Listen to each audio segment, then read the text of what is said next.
poder do sacrifício. Hoje, vou pegar pesado.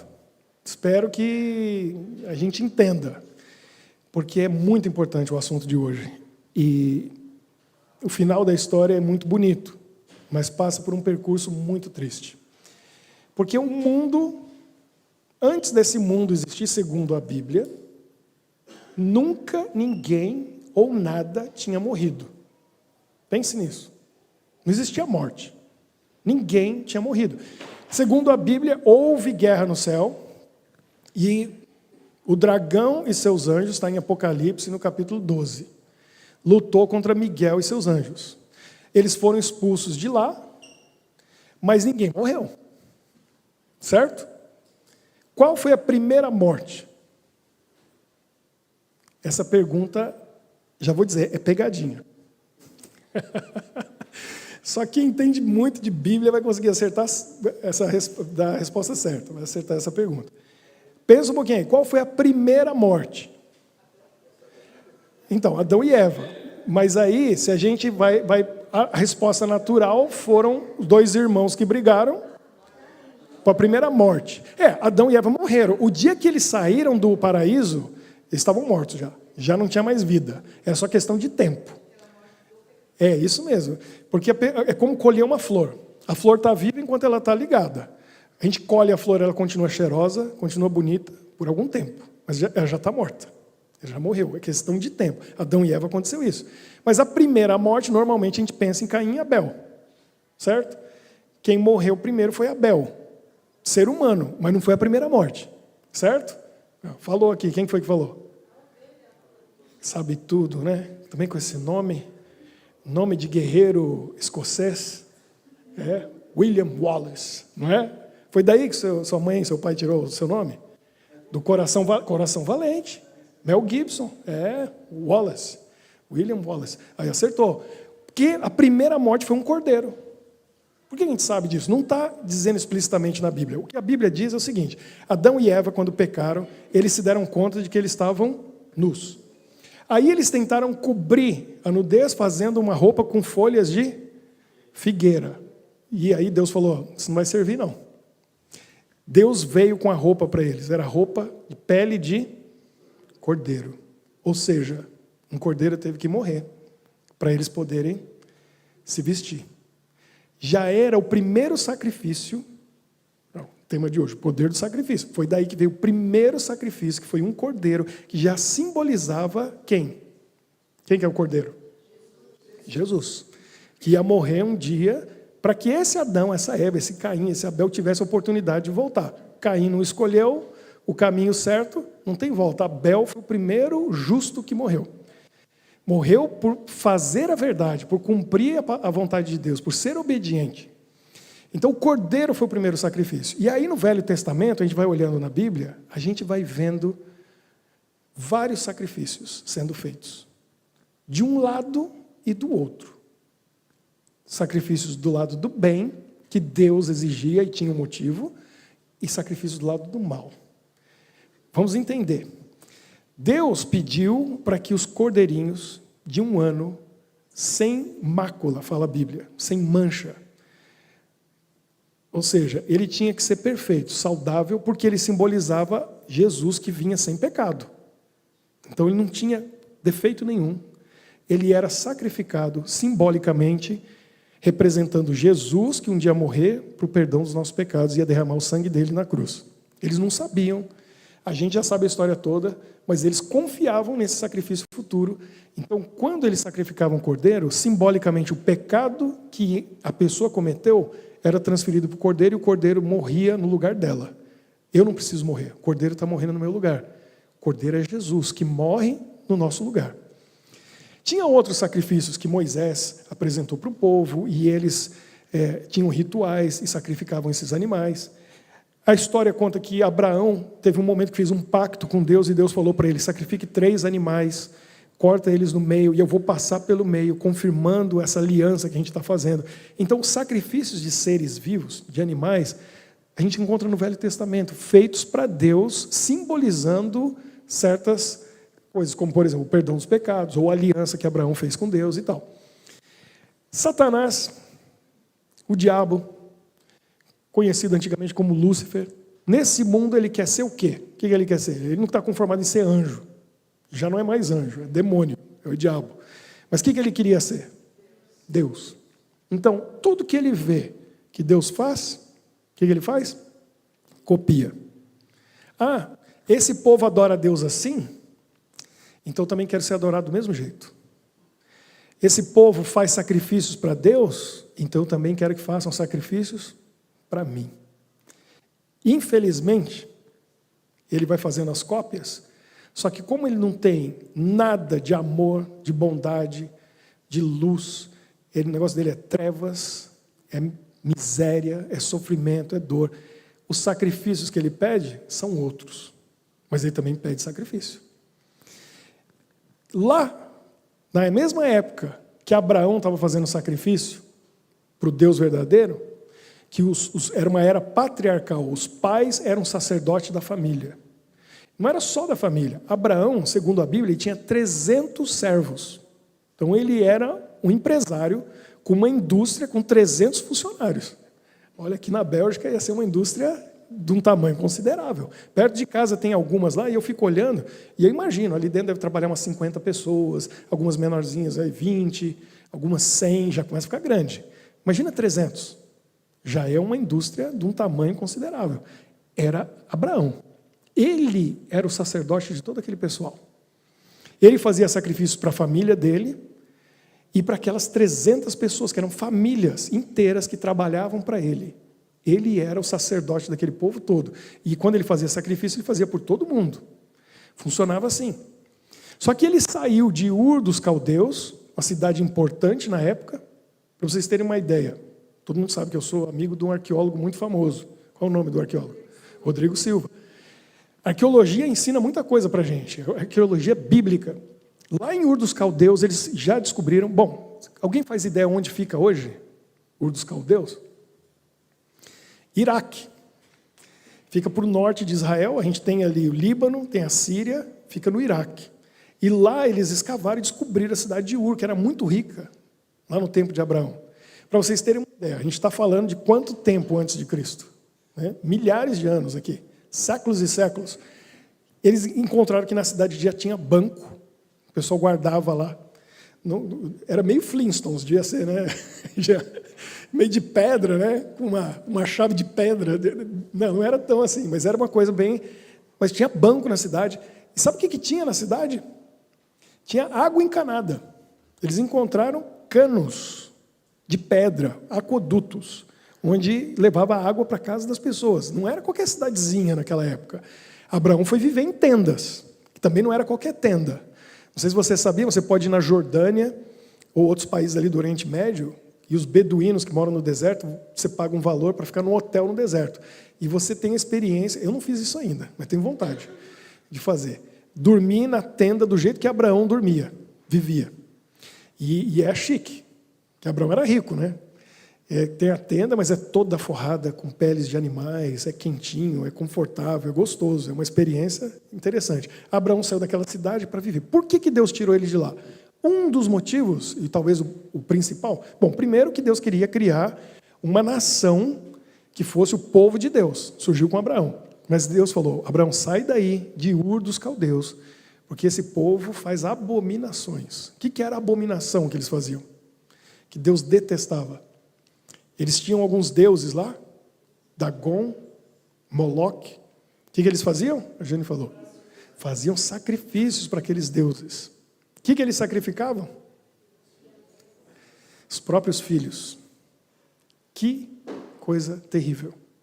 De onde tiraram a ideia de que o deus Moloque, o deus Dagon, queria que eles sacrificassem os filhos? Esses deuses eram grandes e por dentro era oco. E eles colocavam a madeira e acendiam fogo. E quando aquele ídolo de metal estava vermelho, eles colocavam a criança nos braços para morrer ali, queimado, assado. Já pensou? Que coisa terrível. Sacrifícios vêm sendo feitos. E a gente teve momentos na história, no texto bíblico, que a gente vê coisas terríveis. Como, por exemplo, Quem que colocou isso na cabeça do faraó? Por quê? Satanás está acompanhando o que está acontecendo na profecia, na Bíblia, na história, e ele vai tentando adivinhar o que Deus vai fazer. De repente nasceu uma criança especial. O povo de Israel estava escravo no Egito por 400 anos. E nasce quem? Quem que nasceu lá? Especial. Moisés. Moisés era o libertador do povo. Mas tinha uma criança prometida, que foi prometida para Adão e Eva, lá no capítulo 3 de Gênesis. Quem que era a criança prometida? Jesus. Satanás pensou naquele momento que Moisés podia ser o Messias. E ele falou, eu preciso acabar com essa criança. O que aconteceu? Os egípcios, com ordem do faraó, começaram a matar as crianças com menos de 2 anos. Todas as crianças com menos de 2 anos, dentre o povo hebreu, foi sacrificada. E a gente conhece a história, como que Moisés escapou. Né? E foi parar no cestinho, no rio Nilo, foi parar na filha do faraó, que adotou ele. Mesma coisa aconteceu quando o Messias mesmo veio. O que aconteceu quando o Messias veio? Herodes recebe os 3 reis magos, aí fala, bom, como que está nascendo o rei dos judeus? Eu sou o rei dos judeus, tem que acabar com esse rei. Quando eles não voltaram por ali para dar notícia de onde estava em Belém, o que ele mandou fazer? Mata todas as crianças, né, abaixo de certa idade. Jesus, para escapar, para onde foi? Egito. Olha que interessante. Foi para o Egito. Sacrifícios foram feitos.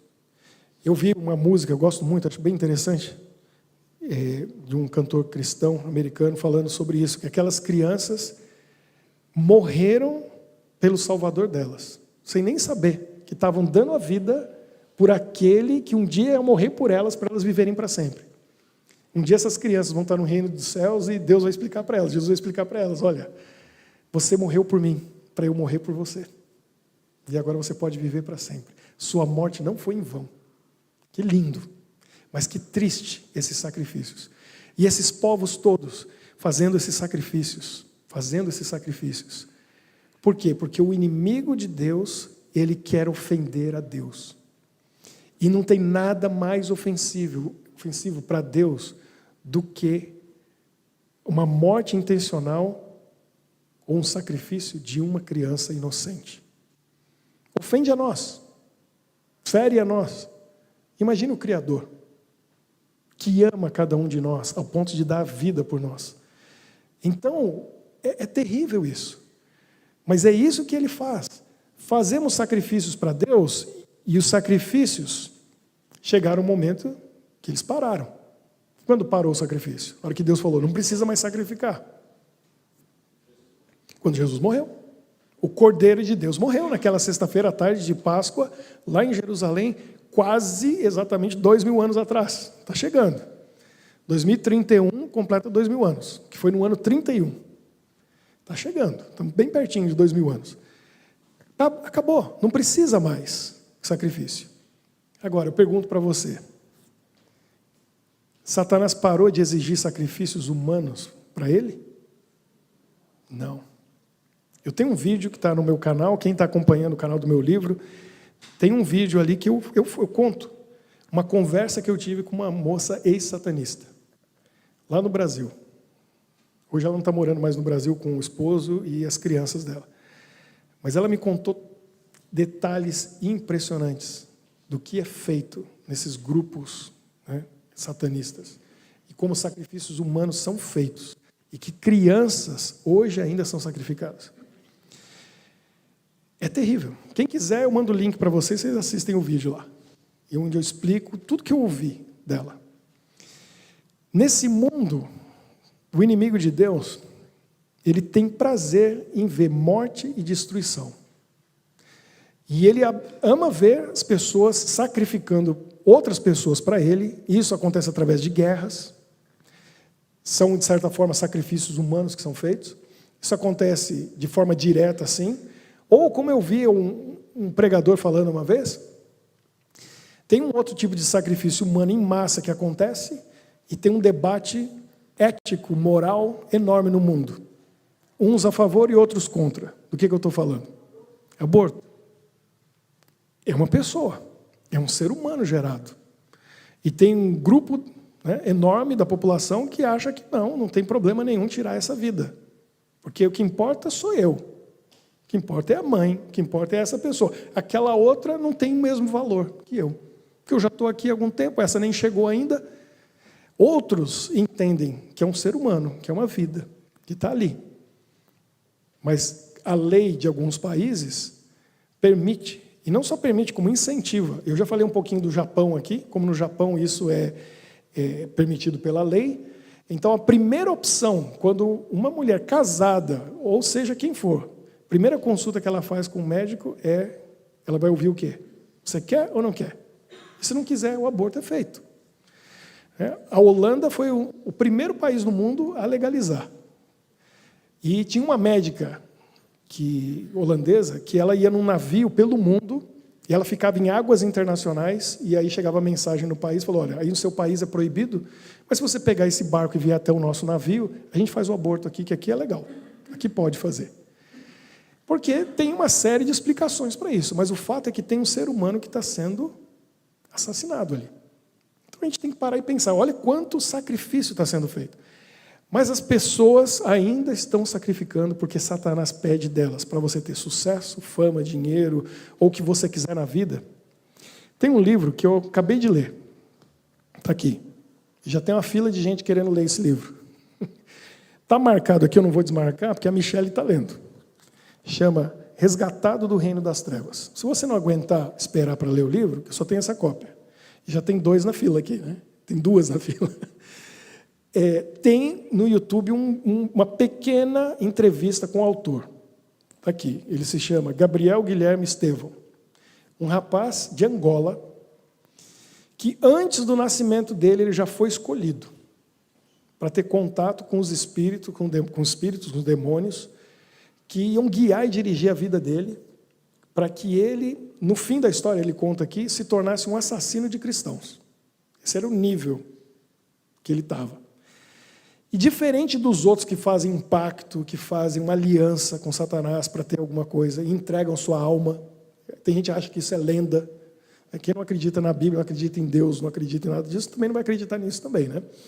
Mas tem gente que faz isso, que faz um pacto, entrega a alma. Então, essas pessoas, ele conta aqui, nesse livro, que os demônios fazem questão de perguntar para a pessoa, você está fazendo isso de livre e espontânea vontade? Você quer isso mesmo? Tem que ser uma decisão, lembra da semana passada? Uma decisão racional. A pessoa tem que dizer, eu quero.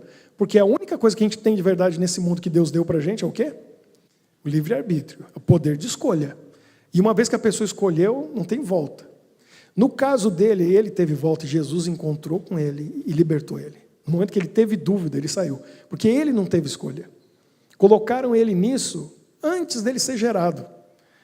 Avisaram para os avós dele, que já eram satanistas lá em Angola, os pais dele, ele foi gerado já para ser preparado para isso. Como ele não teve escolha, Jesus pôde dar oportunidade para ele, e ele se agarrou nessa oportunidade, Deus tirou. O testemunho dele é maravilhoso. Mas o que ele conta aqui é impressionante. E eu falei para vocês que eu vim num programa de oração, já tem 2 meses, que mudou a minha vida. E durante esse período de oração, eu senti Deus falando comigo muitas vezes. E durante essas semanas que se passaram, uma das coisas que ele falou para mim foi, leia esse livro. E me ajudou a entender muita coisa. No meu processo espiritual, me ajudou muito. Eu ganhei esse livro em novembro do ano passado, outubro do ano passado, eu estava no Brasil. Uma moça me deu de presente, ela falou assim, eu senti Deus falando para eu te dar esse livro. Eu não li ainda, mas é para você ler. Ela fez uma dedicatória bem bonita, me deu, eu guardei e fui ler agora, porque Deus mandou. Era a hora certa de eu ler. Impressionante. Como as pessoas hoje ainda têm rituais em lugares escondidos, em todas as cidades do mundo. Eles se encontram em certos países, gente que vem para fazer sacrifícios humanos. Eu conto nesse vídeo que está lá no meu canal, teve um ano nos Estados Unidos, em um ano desapareceram 800 mil crianças. Quase 1 milhão. Para onde que foram essas crianças? Que ninguém acha. Dessas 800 mil, quem sabe 1.000 se encontra. Que às vezes é um pai que separou da mãe, ela está com a guarda, o pai vai lá, rapta a criança e desaparece com ela. Acontece essas coisas. E às vezes se encontra. 800 mil é muita gente. Para onde que foram essas crianças? Lá eles têm a cultura, desde os anos 50, 60. O Jean morou lá, ele lembra disso. Naquelas caixinhas de leite, vem a foto de uma criança, o nome desaparecido. Você já viu aqui na Bélgica? No ônibus? Na parada do ônibus? No correio, nos correios, em alguns lugares está lá. Tem uma lojinha de conveniência no posto de gasolina. Eu vou lá, tem uma telinha assim que fica aparecendo loteria, aparecendo outras coisas aqui, e aparece a foto de alguém assim. Essa moça está desaparecida. Aparece a data, sumiu. Para onde que vai? Quem sabe como está aqui, né, nesse livro, a grande maioria vai parar num sacrifício como esse, onde eles têm crematórios, vira cinzas e ninguém nunca vai achar vestígio nenhum. Eu falei que hoje o negócio era pesado, né? É sério. Sacrifícios acontecem ainda hoje. Infelizmente tem gente que nem acredita nisso. E quem está no poder não vai fazer nada, porque geralmente, por que está no poder? Tem os caminhos para chegar lá. Vou dizer uma coisa para vocês. Deus quer transformar a nossa vida. E tem um texto que eu quero mostrar para você. Ezequiel 36, 26. Que agora a gente vai entender o outro lado dessa história. Você talvez já tenha ouvido algo sobre isso. Ezequiel 36, 26 diz assim: Dar-vos-ei coração novo e porei dentro de vós espírito novo. Deus quer transformar a nossa vida.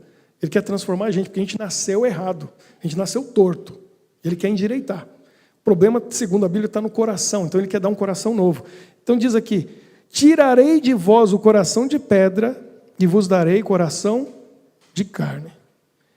Por quê? Porque o nosso coração é um coração defeituoso.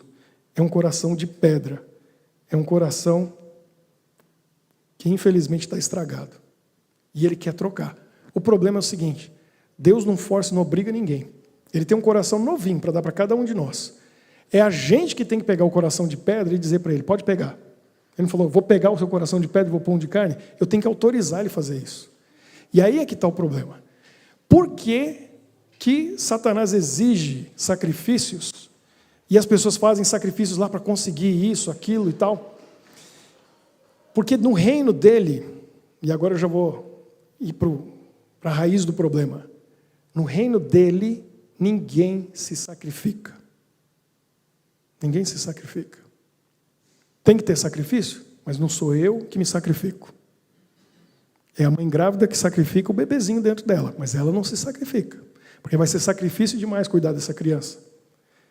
No reino dele ninguém se sacrifica. Ele não quis se sacrificar, nem os anjos que foram com ele, e quem entra no reino dele é porque é orgulhoso como ele, é porque é egoísta como ele, é porque é avarento como ele, é porque é invejoso como ele. É tudo isso, e a pessoa só pensa em si e quer para si. Eu não me sacrifico, então alguém vai ter que se sacrificar no meu lugar. Agora vamos entender o reino de Deus. No reino de Deus, a história é outra. Deus não pede para a gente sacrificar nada, nem ninguém, nem cordeirinho mais. Os cordeirinhos faz 2000 anos que pararam de ser sacrificados, porque já cumpriu, acabou. Tem que ter sacrifício. Mas quem que tem que se sacrificar no reino de Deus? Eu mesmo.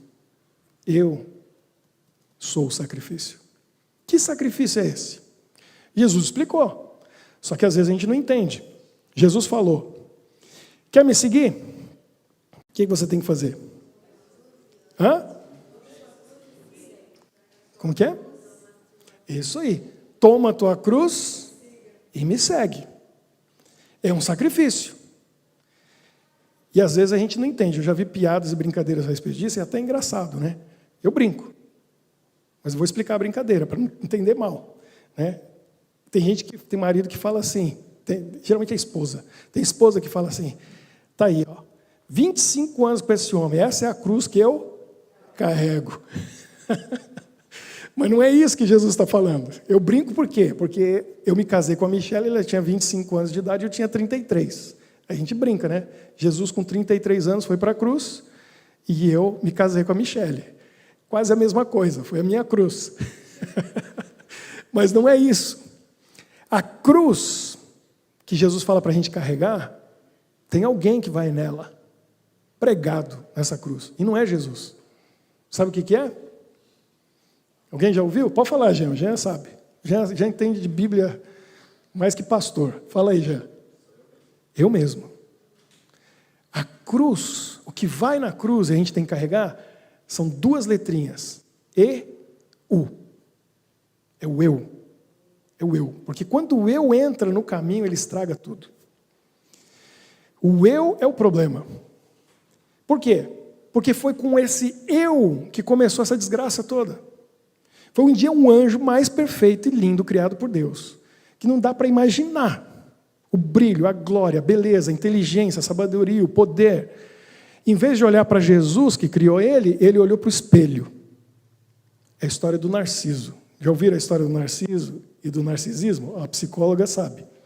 Né? O que é o narcisista? Satanás é o primeiro narcisista. Lúcifer foi o primeiro narcisista. Se eu me lembro bem a lenda do Narciso, é o seguinte: ele era uma criança linda e perfeita. Tão linda que a mãe trancou ele num quarto e não deixava ele ver o próprio rosto. Falou, o dia que esse menino vê o rosto dele, ele vai se encher dele, porque é lindo demais. E ele ficou ali dentro de casa e tal. Um dia ela descuidou, ele saiu de casa e ele começou a andar e ele tinha uma poça d'água, ele tropeçou e caiu de frente para a poça d'água. O que ele viu na poça d'água? Na água. O reflexo do rosto dele. E ele viu como ele era lindo, e era mesmo. E ele ficou se contemplando e não conseguia sair dali. E ficou ali e morreu ali, porque ninguém conseguia tirar ele dali. Ele ficou encantado com a beleza dele. E ali nasceu uma flor, onde ele morreu, que a gente chama de narciso. Tem uma flor narciso. Daí que vem esse problema do narcisismo. É a pessoa que acha que ela é a melhor, tudo dela é melhor, ele é o melhor, mais bonito, mais inteligente, mais tudo. É o narcisismo. É para a gente poder entender. Né? Satanás foi o primeiro narcisista. E ele tinha motivo para ser.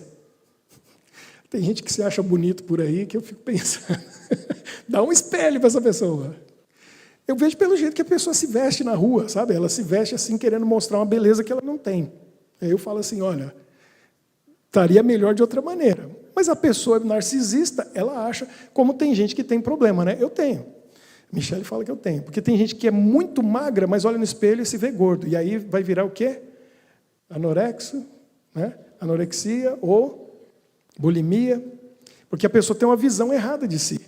Né? Ela fala para mim, você está gordinho, você tem que perder essa barriga. Eu olho no espelho e não vejo. Eu tenho um problema contrário. Mas eu estou melhorando, estou perdendo meus quilinhos aqui. É uma questão de visão do próprio eu. Satanás tinha motivo. Só que ele devia ter olhado no espelho e pensado o quê? Vou agradecer esse Deus maravilhoso que me fez assim.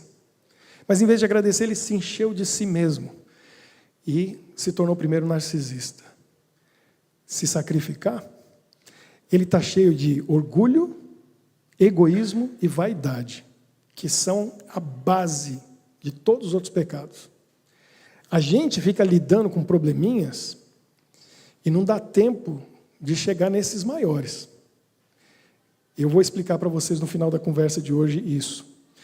O eu é o problema.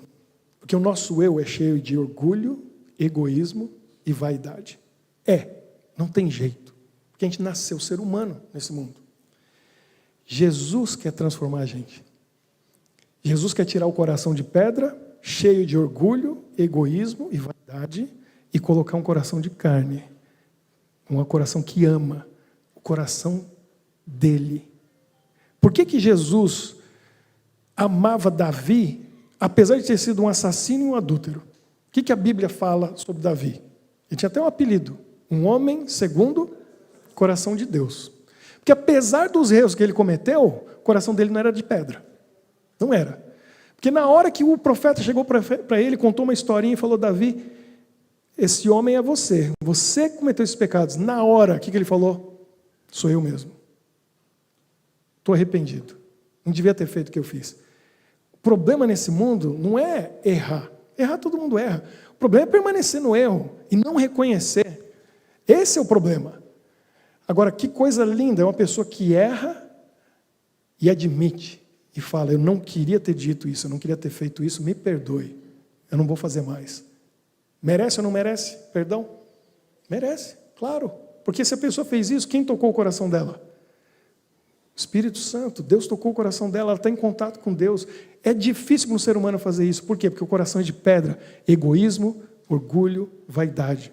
Deus quer transformar a nossa vida. Eu quero ler para vocês alguns textos. Eu normalmente não faço isso, mas eu quero ler, porque é um dos meus livros favoritos. Primeiro livro que eu li na vida, eu ganhei na primeira série da escola, quando aprendi a ler. A professora deu para mim o livro. Tenho até hoje, está lá, 1980, a professora Maria Helena. Tem a data lá. 1980. O livro se chama Caminho a Cristo. Capítulo 5 fala o capítulo inteiro. Recomendo para você ler. Tarefa de casa, né? Gosto de ficar dando tarefa de casa, não sei quem faz, porque eu não cobro. Mas procura online, coloca lá, Caminho a Cristo, capítulo 5. Leia, fala só sobre o eu. Só sobre o eu. Olha o que diz aqui. Entregando-nos a Deus, temos necessariamente de renunciar a tudo que dele nos separa. Isso é entregar o eu. Porque está cheio de coisa no eu que nos separa de Deus. Deus quer tirar da nossa vida as coisas que nos separam dele. Então eu tenho que entregar tudo que separa dele. Posso ser honesto com vocês? Pastor, 27 anos. Me considerava um bom cristão. Até posso dizer que era. Mas eu estava entregue para Deus 98%. E vou dizer uma coisa, Deus não quer 98%. O que Ele quer? 100%. Conversei isso com a Ana Luísa e com a Marineide. E agora eu vou falar para vocês. Meu programa de oração começou 2 meses atrás, mudou a minha vida, porque finalmente esses 2% que faltavam eu entreguei. Entreguei o eu. Então eu estou falando, não é de teoria, eu estou falando uma coisa que eu estou vivendo. Eu estou passando por isso. É a minha experiência. Que diferença fez na minha vida? Porque eu sabia que isso era possível, mas para mim era no papel, era na teoria, e hoje eu sei na prática. Por isso que eu venho aqui brincando, mas é verdade, estou cansado de ser feliz, porque eu não era feliz. Não era. Faltava alguma coisa. Sabe o que faltava? Entregar o eu, totalmente. E eu tenho a ousadia e a coragem de dizer para vocês, porque eu estou vivendo isso, eu sei que é verdade. Eu tenho testemunhas. Meus filhos, minha esposa, que convive comigo todo dia. Que mudança de vida aconteceu comigo. Quando eu entreguei o que faltava. O eu. Era a minha vontade. É o que eu gostava. Era o que eu queria. Coisas que a gente diz assim, eu não vivo sem isso. Como que eu vou viver sem isso? Eu não vou ser feliz sem isso. Você não sabe ainda o que é felicidade. Felicidade é quando Jesus entra e toma controle da gente totalmente. A gente tem que entender o que é entregar o eu. Vou ler mais um pedacinho para você. Esse parágrafo aqui tocou meu coração, mexeu comigo. Por quê? Olha o que diz aqui. É erro entreter o pensamento de que Deus se agrada de ver seus filhos sofrerem. Isso aqui não é cristianismo. Foi implantado dentro do cristianismo a ideia de que a gente tem que sofrer. E aí, vou falar com clareza, dentro do catolicismo, a gente vai fazer o quê? Você sente culpa, aí você vai pagar pelo que fez. Certo? E aí você tem que fazer o quê? Penitência.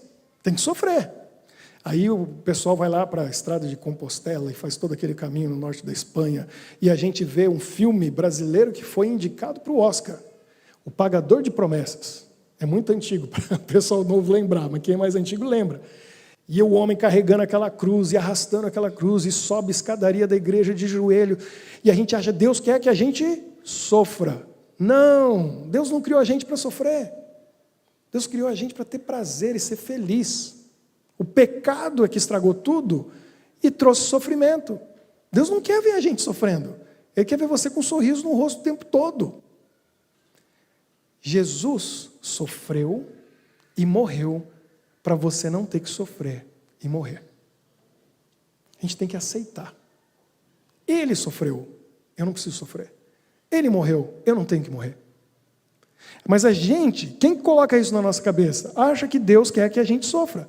Todo o céu se interessa na felicidade do homem. Nosso Pai Celeste não impede a nenhuma de suas criaturas o acesso aos caminhos dos prazeres. Quando eu li isso aqui, eu falei, uau, que legal. Deus quer que você tenha prazer. Já percebeu que Deus criou a gente cheio de necessidades? E toda vez que a gente vai suprir essas necessidades, dá prazer. Coisa mais gostosa é estar com fome e aí você come aquilo que é gostoso. Você está com sede, necessidade humana, estou com sede. Aí você vai lá e mata a sede. Que prazer. Você está cansado. Tudo é coisa ruim, né? Aparentemente. Aí você dorme e descansa. Que coisa boa, cair na cama, quentinha, limpinha, não é? Tudo que a gente tem nessa vida são necessidades, e toda vez que a gente supra essas necessidades, que prazer, que prazer, que prazer. Até a necessidade de amigos, de relacionamentos, de amar e ser amado, são necessidades. Tudo está ligado com prazer. Deus quer que a gente tenha prazer, Ele criou a gente para ter prazer.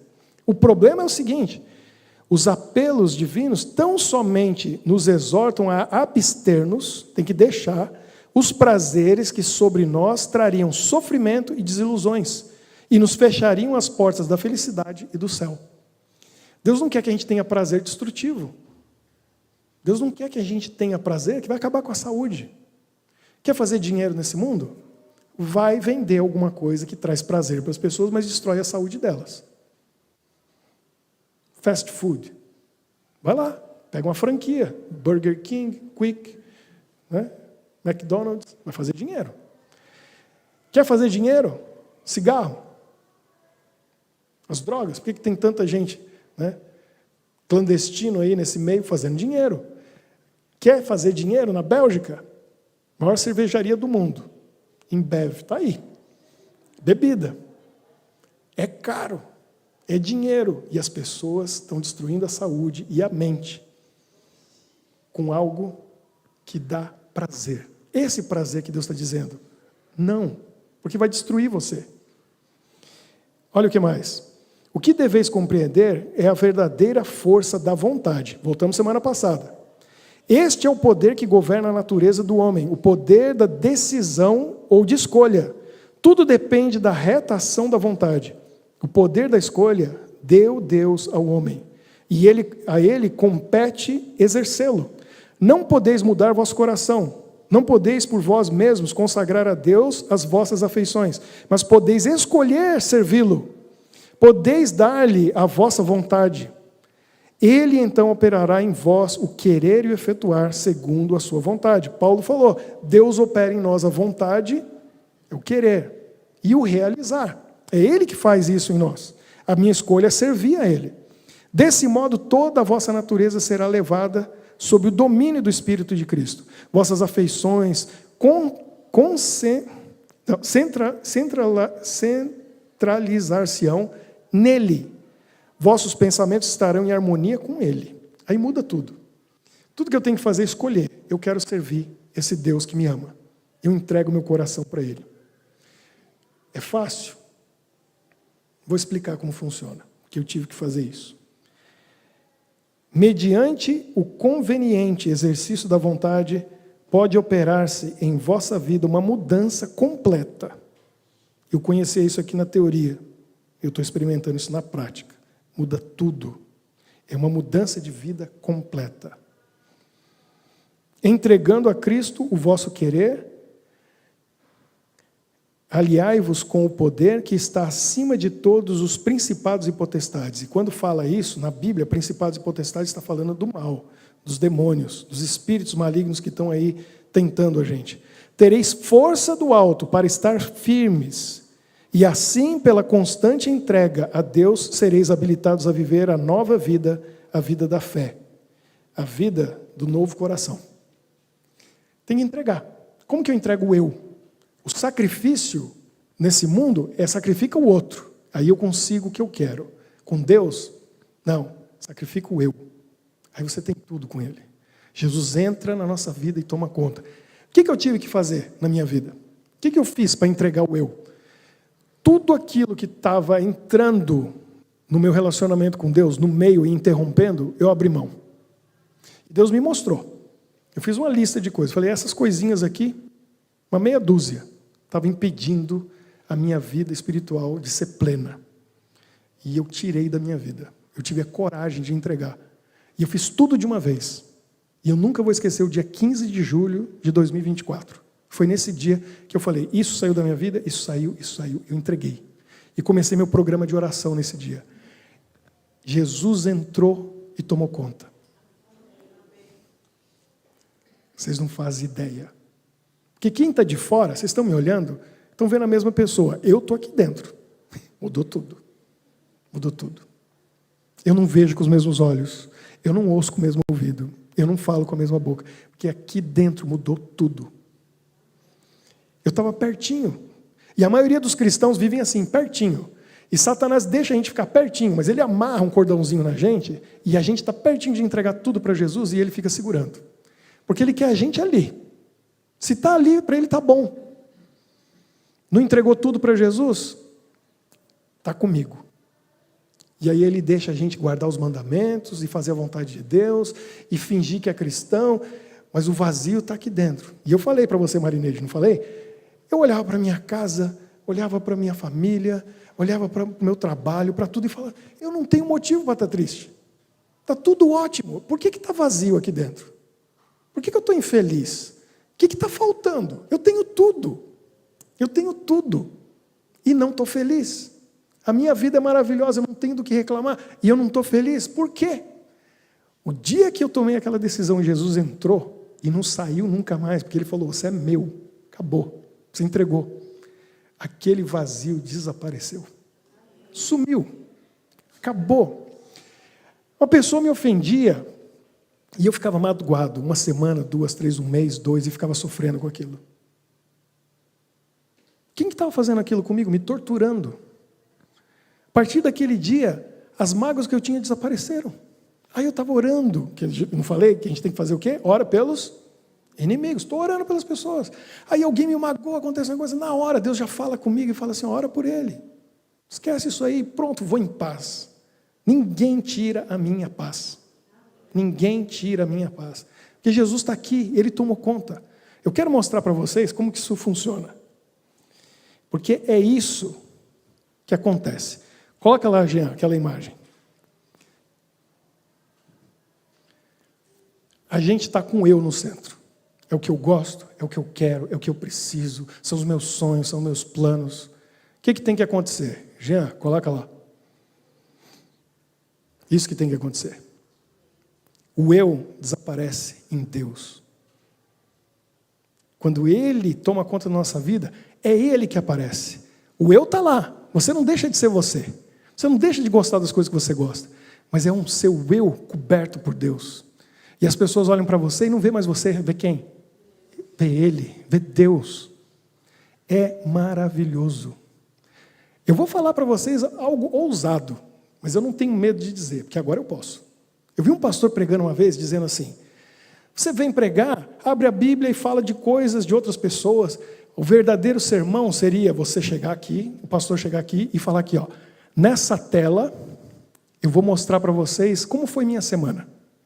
Todos os meus pensamentos, tudo que eu falei, tudo que eu fiz, está aqui, ó. Vou mostrar para vocês a minha semana. Esse é o meu sermão. 27 anos, pastor. Você acha que eu tinha coragem de fazer isso? Jamais. Vocês iam ver meus pecados, meus defeitos, meus erros. Faz 2 meses. Eu não tenho medo de mostrar. Meus últimos 2 meses. Tudo que eu pensei, que eu fiz, onde eu fui, meus relacionamentos, tudo. Eu não tenho medo de mostrar nada. Sabe por quê? Sabe o que você vai ver aqui? Jesus. Você vai ver Jesus. O tempo todo. Que Ele tomou conta. Deixa eu mostrar mais uma imagem para vocês. Está aí o eu. Vamos pôr um S no meio. Coloca lá, Jean. Para ficar melhor ainda, põe um J e um S. O eu desaparece em Deus. O eu desaparece em Jesus. Ele está lá. Meu eu está lá. Mas quando a gente olha e lê, você não vê o eu. Você vê Jesus. Ele está na nossa vida e Ele toma conta, Ele toma controle dos pensamentos, sentimentos, ideias, planos, desejos. Tudo. Esse é o sacrifício. O que você tem que fazer? Faz o que eu fiz. Vou dizer para você agora, que agora é a hora da gente orar. É a hora da gente vir aqui, fazer o nosso círculo e orar. A decisão é sua. 17 anos casado com a Michele. 20 anos que a gente se conhece e está junto. Minha vida espiritual era assim, parecia uma montanha-russa. Porque ela vinha e falava, eu não estou te aguentando, você está difícil. Você não tem paciência com os meninos, você é isso, você é aquilo. E aí você entra nesse ciclo seu aí. Aí eu falo com você, você resolve mudar de vida, dura 2 semanas. E era assim, estava lá pertinho de Deus, de repente alguma coisa vinha. Por que eu caía? Porque eu ainda tinha coisas na minha vida que pertenciam ao inimigo. E eu deixava. Tem que tirar tudo. E eu falava para a Michele, eu sei o que eu tenho que fazer. Eu sei o que eu tenho que fazer. Ela ouviu isso 17 anos. Eu sei o que eu tenho que fazer. Eu sei o que eu tenho que fazer. Finalmente eu criei coragem e fiz. E eu vou dizer uma frase que ela fala. Antes tarde... Não, essa não é a dela. A dela é antes tarde do que mais tarde. Antes tarde do que mais tarde. Nunca é tarde para Jesus. Nunca é tarde para Jesus entrar na nossa vida e mudar a nossa vida. Demorou 50 anos para mim? Amém. Chegou lá. Se esperar 80, 90, o importante é chegar. Tem que fazer essa decisão. Só você pode fazer. E se você sabe o que é, você tira da sua vida e entrega. Se você não sabe, aí você ora e fala para Deus, me mostra o que tem que sair. Porque nesse processo que eu comecei a fazer, 4 orações por dia. Tem gente que está me acompanhando aí, sabe? 9 da manhã, 3 da tarde, 9 da noite, 3 da madrugada. Comecei assim. Deus foi me mostrando outras coisas. Eu li esse livro e eu tirei outras coisas. E a minha vida espiritual só foi melhorando, só ficando mais forte. A Michele fala assim, eu quero ver até quando vai durar isso aí. Ela tem razão, porque ela viu meus altos e baixos. Só que passou de 2 semanas dessa vez. Já passou de 2 meses. E eu vou olhar para ela e falar, Michele, agora passou de 2 anos. O que você vai dizer? E eu vou dizer para ela, agora, Michele, passou de 20 anos. Eu não volto nunca mais a ter o vazio que eu tinha aqui dentro. Não tem volta, não tem volta.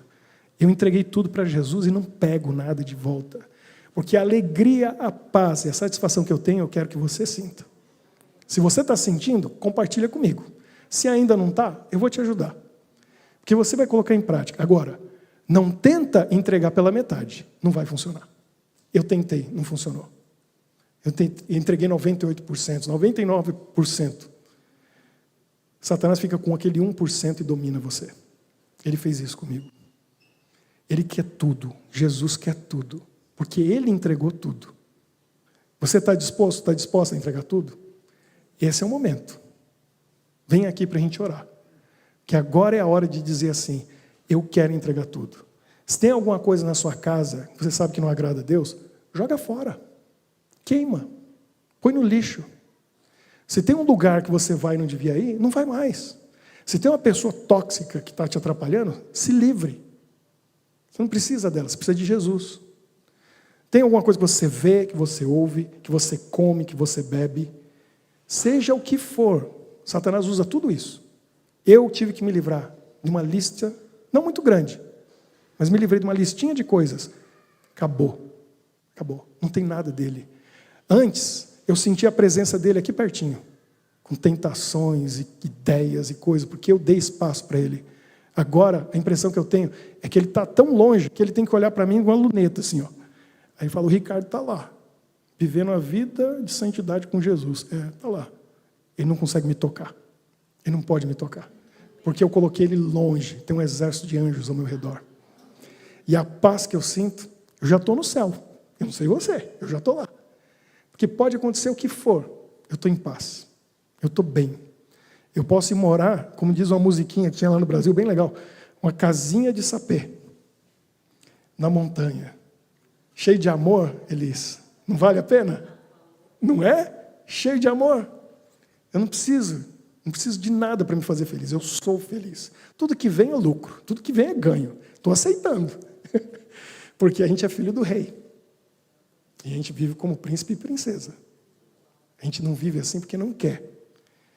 Mas eu não preciso de coisas para me fazer feliz. Meu Jesus me faz feliz. E as outras coisas são coisas. Coisas a gente usa. Pessoas a gente ama. No reino de Satanás é o contrário. Ama as coisas e usa as pessoas. Que tipo de cristão é você? Que ama as pessoas e usa as coisas? Se você for assim, Deus vai encher você de coisa. Porque sabe que não vai atrapalhar. Não vai atrapalhar a sua vida espiritual. Agora, se vai atrapalhar, Deus fala, não posso abençoar. Porque se eu abençoar, vai atrapalhar. Quer receber as bênçãos de Deus sem limite?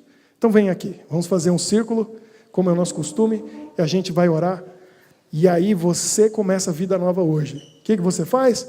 Ora e pede para Deus, mostra para mim o que tem que sair da minha vida. Se livre. O que mais que você tem que fazer? Comece um programa de oração. Eu orava 4 vezes por dia, aí eu aumentei para 6, hoje já está em 15. De hora em hora, meu celular toca, eu desliguei só no sábado aqui, porque eu já estou orando todo dia aqui mesmo. E ele toca de hora em hora e eu paro, o que eu estiver fazendo, aonde eu estiver, acontece. E eu vou orar. Lá em casa toca a musiquinha, os meus meninos já olham para mim e falam, papai, é a hora da sua oração. Eles ficam quietinhos esperando eu orar. Eles já sabem, já é tradição já. E é isso que a gente tem que fazer, viver uma vida de oração. Se você fizer isso, você vai encontrar felicidade absoluta e plena. Eu sou testemunha vivo disso. Vivo disso. E olha que eu era pago para isso, hein? Fala sério. É meu trabalho. Não estava trabalhando bem. Agora eu posso dizer que sou um bom funcionário do meu Jesus. Eu trabalho para Ele. E meu trabalho é ajudar você a ser feliz também com Jesus. Vamos orar. Senhor nosso Deus, muito obrigado pelo encontro de hoje que nos ajudou a entender o poder do sacrifício. Que a gente entende que sacrifício o Senhor quer. Não é sacrificar os outros, mas é sacrificar o eu. Sacrificar a nós mesmos, para que o eu desapareça em Deus, para que o eu desapareça em Jesus, para que a gente continue sendo a gente mesmo, como o Senhor criou, mas sem esses problemas todos que o pecado colocou, sem essas dificuldades que a gente mesmo cria. Nos ajude, Senhor, a desconfiar do eu, porque o eu é enganador. A desconfiar dos nossos desejos, das nossas vontades, das nossas ideias, e confiar em Ti, no Teu plano, na Tua vontade, nas Tuas ideias para nós. Porque quando o Senhor toma conta da gente, quando a gente abre mão do eu, some o coração de pedra e entra o coração de Jesus no lugar. Porque Jesus morreu por nós não só para que a gente não morra, mas que a gente possa receber o coração dEle. Porque Ele quer viver em nós, habitar em nós, para a gente ser como Ele foi vivendo aqui na terra.